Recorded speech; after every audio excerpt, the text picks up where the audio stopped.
Hello মিষ্টি বন্ধুরা, আসসালামু আলাইকুম। ঈদ মুবারক। আজকে বুধবার, ঈদের দিন। মুসলিম ব্যস্ত থাকে, এ সময় হামলা করে দিল। আমি আগে বলছিলাম সুযোগে তারা আক্রমণ করবে, আক্রমণ করে দিল। আবার আক্রমণ করি ঠিকতেও পারে নাই, ইরানের হাসে পালাই গেল। পিছনে তারা ছুরি মারে। যুদ্ধ বন্ধ করার জন্য কাতারে আলোচনা চলে। এই আলোচনা চলার মধ্যে তারা আক্রমণ করে দিল। এগুলো একটা বেমান না? এগুলো আর কি বিশ্বাস করে? এই দখলদার সুপারস্টার। এই মধ্যে সৌদি আরব হেবে গেল, পাকিস্তানও হেবে গেল। পাকিস্তানের মধ্যে তোমরা আলোচনা বসাইলেন, আবার আলোচনার মধ্যে আক্রমণ কীভাবে করতে পারে? এই জবাব তারা দিতে পারে না। সুপারস্টার আমেরিকার সুপারস্টার প্রেসিডেন্ট বলে কি স্বীকৃতি দিতে হবে দখলদারে, ইসরায়েলের স্বীকৃতি দিতে হবে। কেউ রাজি হয় নাই, পাকিস্তান রাজি হয় নাই, কোনো দিন স্বীকৃতি দিব না। পাকিস্তানে বলছে আমাদের মুসলমানের এখানে যারা হত্যা করে তারা কীভাবে স্বীকৃতি দিব? আগে ফিলিস্তিনকে স্বীকৃতি দেন, স্বাধীন দেন, তারপরে স্বীকৃতি চিন্তা করবে। দিয়া জানি দখলদারকে। ইরানে বলছে কি হজর পরে এগুলোর জবাব দিবে।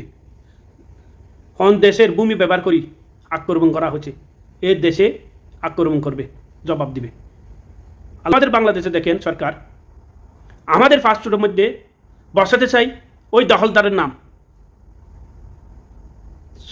পাকিস্তানের মধ্যে দখলদারের নাম নাই পাসপোর্টের মধ্যে।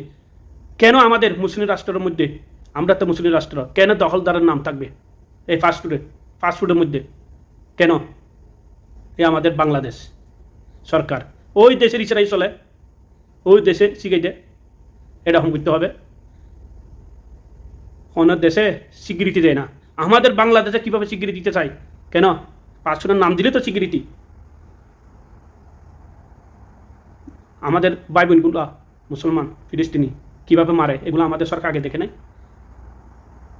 আপনারা তো এভাবে বেসা যান, ক্ষমতার জন্য চিরকাল কি বেশি থাকবেন, বাঁচি থাকবেন এটা মনে করেন?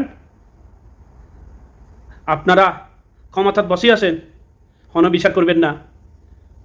30 দিন সময় নেবেন, 30 দিন পরে বিচার করবেন। 30 দিন পরে কি এর বিচার? এগুলো তো সবাই ভুলে যাবে। আরেকটা চলে আসবে, এটা লয়ে আবার দৌড়াদৌড়ি করবে, ওইটাতে ভুলে যাবে। আমাদের প্রধানমন্ত্রীও 30 দিন সময়, যে এখানে আসামির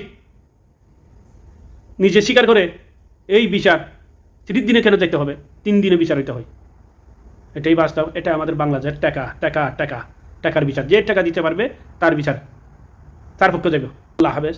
যদি ভালো লাগে শেয়ার দিয়ে পাশে থাকবে।